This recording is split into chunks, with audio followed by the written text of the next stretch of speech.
mu gihe ca kera bavugishwa n'Imana banditse mu ijambo ryayo ko izorungika Mesiya gukiza abanyabyaha no kubanywanisha nayo. Ubuzima bwa Yesu burerekana neza ko uwo ari we mukiza Imana yari yarasezeranye. Umuvugishwa n'Imana Yesaya yanditse ati, inkumi izosama inda ivyara umuhungu, kandi niko vyabaye.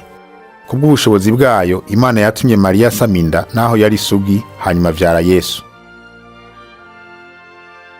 Nk'uko vyari vyaranditswe mu vyanditswe vyeranda, uburyo yavutsemo cari ikimenyetso c'uko uwo mwana ari we Mesiya, uwo Imana yita umwana wayo mu buryo bw'impwemu atari mu buryo bw'umubiri. Muri Yesu niho abantu bamenyeye akaranga n'ubushobozi bw'Imana. Yakijije indwara z'abantu, abaharira n'ivyaha vyabo. Yaremereye abamwizera icicaro mu bwami bwiwe buhoraho. Yesu yatanze ubugingo bwiwe, yongera yemera guhanwa mu gishingo c'abantu. Hanyuma yarazutse mu bapfuye. Ivyo vyerekana ubushobozi bwiwe ko buruta bw'urupfu. Yesu ari we Mesiya yavuze ati, mfise ububasha bwo gutanga ubugingo bwanje, kandi mfise n'ububasha bwo kubusubirako. Ubuzima bwa Yesu, uretse kwemeza ivyo yavugishwa n'Imana bavuze, bwemeza neza ukuri kw'ijambo ry'Imana. Mu vy'ukuri Yesu niwe jambo w'Imana, muri we niho Imana yerekera abantu. Umwami Yesu ubwiwe yaravuze ati, ijuru n'isi bizorangira, ariko ijambo ryanje rizohoraho. Ubwa mbere Imana yaremye umugabo n'umugore ngo babane banezerewe imbere yayo, ariko ntibayitayeho batako barayigarariza. Iyo nyifato yabo mbi yabatandukanije n'Imana.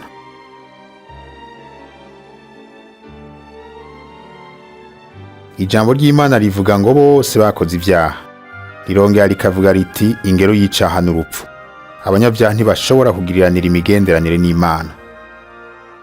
Nk'uko Imana yatanze imfizi y'intama igapfa mu gishingo c'umwana w'Aburahamu, niko yarungitse Yesu agapfa mu gishingo c'abantu. Kwari kugira ngo abizera Yesu banywane nawe kandi bagiriranire ubucuti n'Imana. Intumwa Petero yavuze ati, Yesu niwe abavugishwa n'Imana bose bavuze ko ngo Imana igiye guharira abamwizera bose. Kubw'ivyo abizera Yesu bose bazokira ca gihano c'umuriro, maze babane n'Imana ibihe bidashira muri paradiso.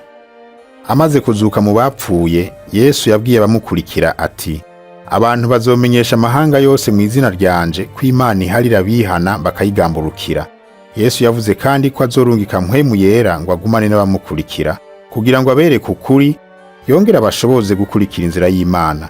Yavuze ati, mpagaze ku rugi ndaramukije, umuntu niyumva ijwi ryanje akugurura urugi, rinjiriwe dusangire. Kwakira Yesu si ukwiyumvamo inyigisho ziwe gusa, ariko no gufata ingingo yo guhindukirira Imana ukihana, no kwemerera Yesu ngo aze muri wewe aguharira ivyaha. Wa mugore amaze kwihana ivyaha, agakurikira Yesu, nawe yaciye amubwiye ati, ivyaha vyawe urabihariwe kuko wanyizeye. Ca gisuma cizera Yesu kiri ku musaraba kikamusaba kugikiza, yakibariye ati, uyu munsi urabana nanje muri paradiso.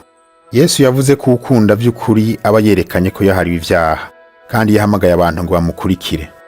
Birashoboka ko nawe wamaze kwitegura kwakira Yesu mu mutima wawe. Abahise mu gukurikira Yesu berekana iyo ngingo bafashe mu kuvuga isengesho rimeze nk'iri, risubiremwo mu mutima wawe. Mwami Yesu, ndagukeneye ubu. Ndagushimiye ko wapfuye ku musaraba kubw'ivyaha vyanje.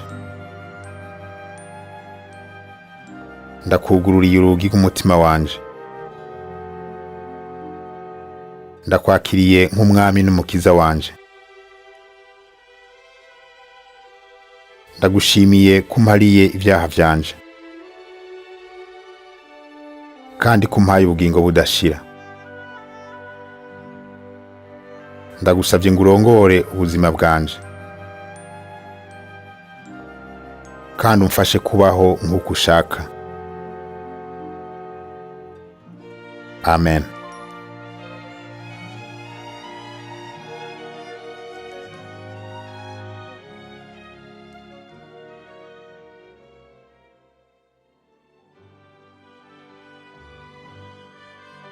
Yesu yaravuze ku bamukurikira ati, abanje bumva ijwi ryanje, ndabazi nabo barankurikira. Kugira ngo bakure mu migenderanire yabo n'Imana, abakurikira Yesu bakoranira hamwe n'abandi bamukunda, bakamubwira ivyabo iminsi yose mu gusenga, bakiga ijambo ry'Imana kandi bakifuza kwisunga akarorero kiwe. Yesu arabarongora akongera akabashoboza ku bwa mpwemu w'Imana ari muri bo. Bazigama mu mitima yabo ibyo Yesu yabwiye bamukurikira igihe yaduzwa mu ijuru. Yavuze ati, Imana yampaye ububasha bwose mu ijuru no mw'isi. Umve, ndi kumwe namwe iminsi yose gushitsa ku muhero w'isi.